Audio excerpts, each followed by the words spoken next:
Hey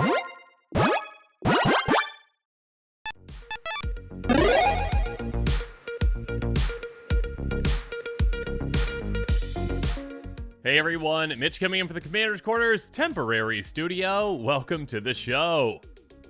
So, Phyrexia's one spoiler season is back at it, and yeah, blame Eddie in the comments below if I make any mistakes, because as you know, it's always Eddie's fault, not mine if I make mistakes. I already just made a mistake right there. Blame Eddie if I make mistakes on new cards. There we go. Here we go. So, Mondrak Glory Dominus is the brand new card I want to talk about on this episode, and yeah, this is going to be a very expensive card. Definitely going to be one of the chase cards of the set, in my opinion.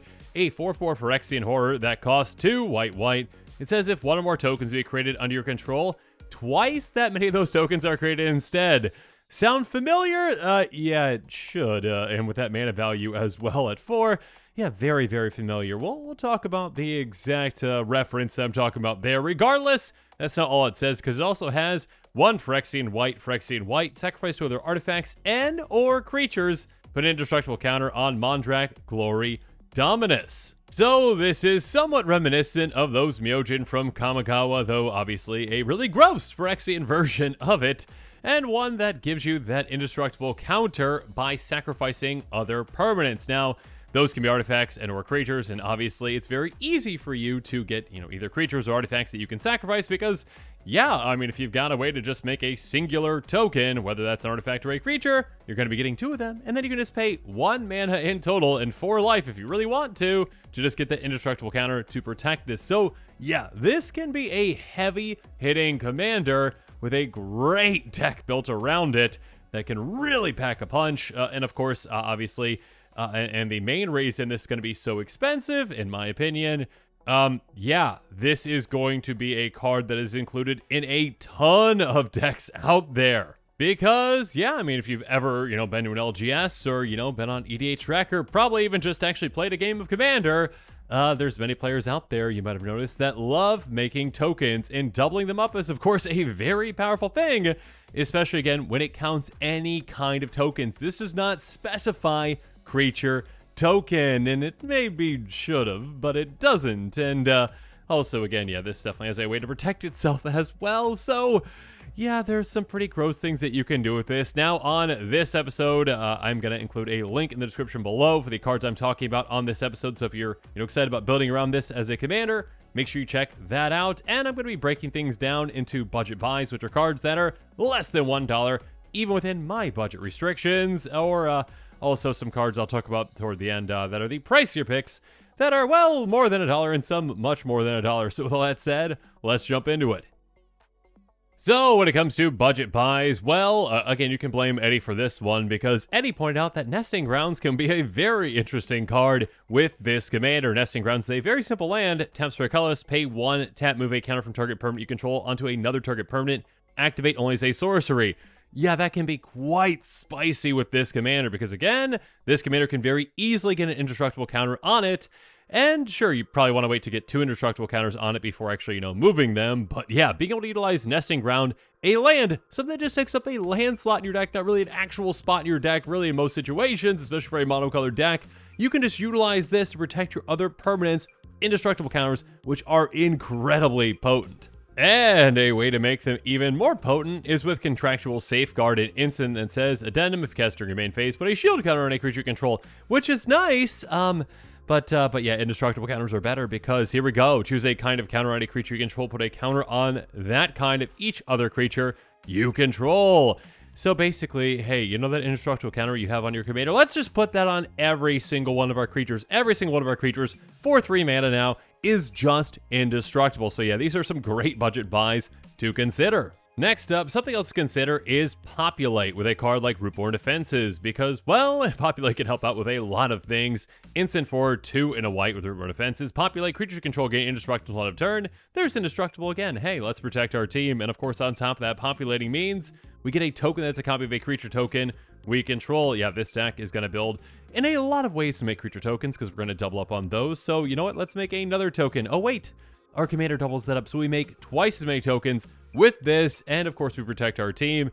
And yeah, just an overall great effect for this kind of a deck. Now, obviously, Again, like I mentioned, there are a ton of ways to already make a ton of tokens, but those get twice as powerful with this commander, increasing devotion. Hey, do you want 5 1/1 white human creature tokens? Awesome! Well, again, with our commander, let's actually just make that 10 for just 5 mana. Gross! Oh, and even grosser. Hey, let's flash it back. When we do so, we're going to be making 10 of those instead, because it's cast from a graveyard. Oh, but actually our commander doubles that up to 20. So, yeah, this is just an army, a giant army, all in one card. Speaking of which, one way to take advantage of our giant army is with Visions of Glory. Hey, create a 1/1 white human creature token for each creature we control.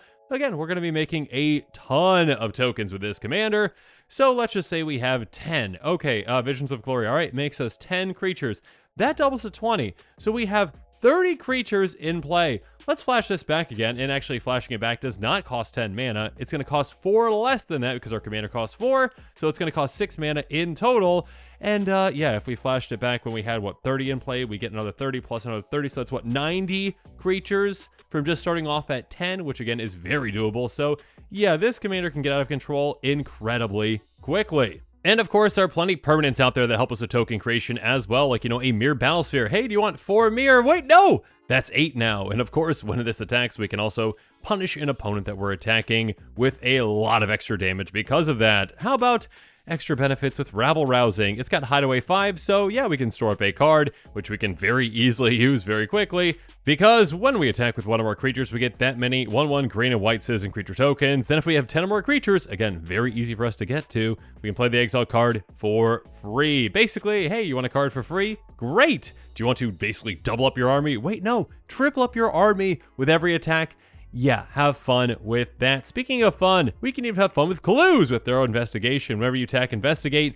And of course, that's going to double up with the amount of clues that we're getting thanks to our commander. On top of that, whenever we sacrifice a clue, venture into the dungeon. And again, that doesn't specify that we have to actually, pay the mana into the clue to sacrifice it. We can actually just utilize our commander's ability, again, for, 1 mana, essentially, and 4 life if we really want to sacrifice 2 clues to venture into the dungeon twice with this. And of course, there are plenty of other artifacts and other creatures that actually want to be sacrificed. So yeah, those, of course, are some great considerations for this kind of a commander as well. But now that we've talked about the budget buys, again, cards that are within my budget range of less than $1, well, let's move on to the pricier picks. And yeah, Annoyed Procession is nowhere near $1. I mean, this card's like 30, 40 bucks or something. I don't know. Anyways, much more than $1. Enchantment for 3 and a white. If an effect would create one or more tokens under your control, it creates twice that many of those tokens instead. Does that sound familiar? Well, basically the exact same text on our commander. Hey, doubling up on every single kind of token, including, well, certain kinds of tokens that we'll get to very shortly. Yeah, not just creature tokens, can be huge. And of course, in combination with this commander, that's gonna, quadruple our tokens? So yeah, definitely a card to consider if you've got the incredible budget for this one. And that type of token that I was referencing is, of course, treasure tokens. Gross. Yeah, Smothering Tithe, Smuggler's Share, Treasure Vault. Gross, gross, gross. And definitely very pricey card. Smothering Tithe.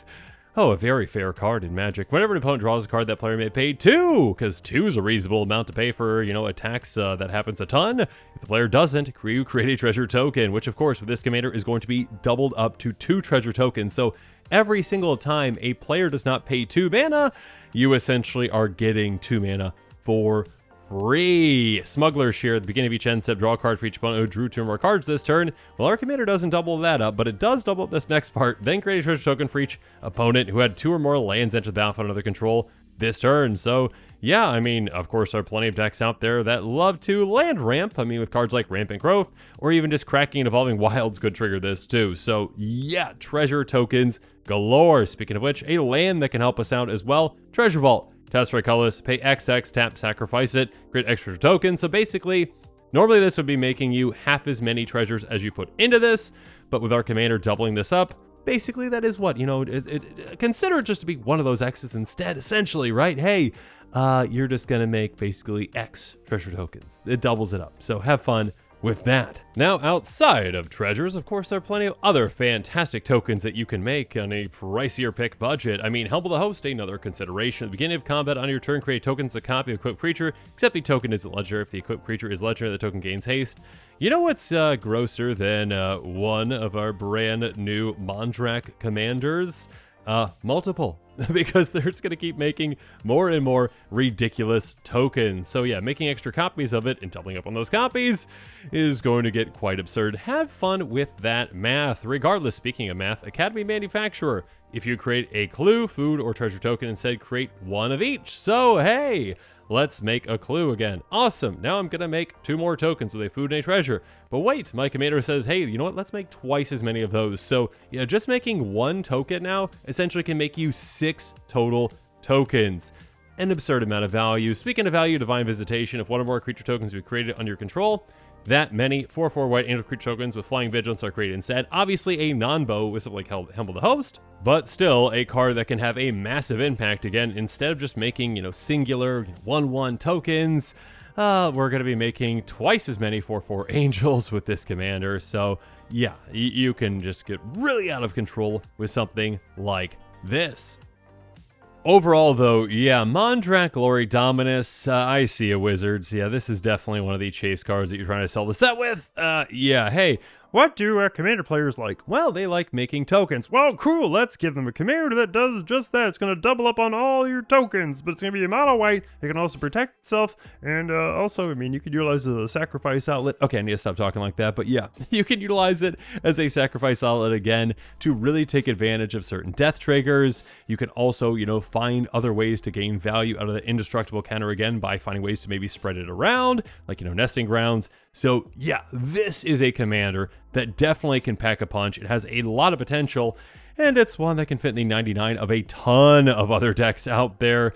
This thing is going to be really, really expensive. Of course, it is a mythic, so yeah, there's that to consider as well when it comes to its price. That being said, again, if you are interested in this commander, make sure you check out that deck list link in the description below. And I just said deck list link. It's not a full deck list. The card list link that I talked about on this episode. I am quick when it comes to coming up with cards, but not that quick when it comes to building decks around commanders. And with that, today's episode is coming to an end. So, yeah, comment below and let me know what your thoughts are. And of course, as always, thanks again and have a good one. This show and episodes like this one are possible thanks to viewers like you. If you're looking for an easy way to help support this show, make sure that you like, share, and subscribe. Also, hit that bell notification icon so you don't miss any new episodes. You can also go check out our playmats and other merchandise at thecommandersquarters.com. We also have a ton of brand new t-shirt designs in stock, so make sure you check out those as well. Another easy way to support this show is with our TCG player affiliate links. So whether you're buying a deck or individual cards, you can use this general link right here or one in the description. And the final way that you can support this show is by supporting us directly by becoming a patron. There are many benefits to being a patron, and I truly couldn't do this without all of their support.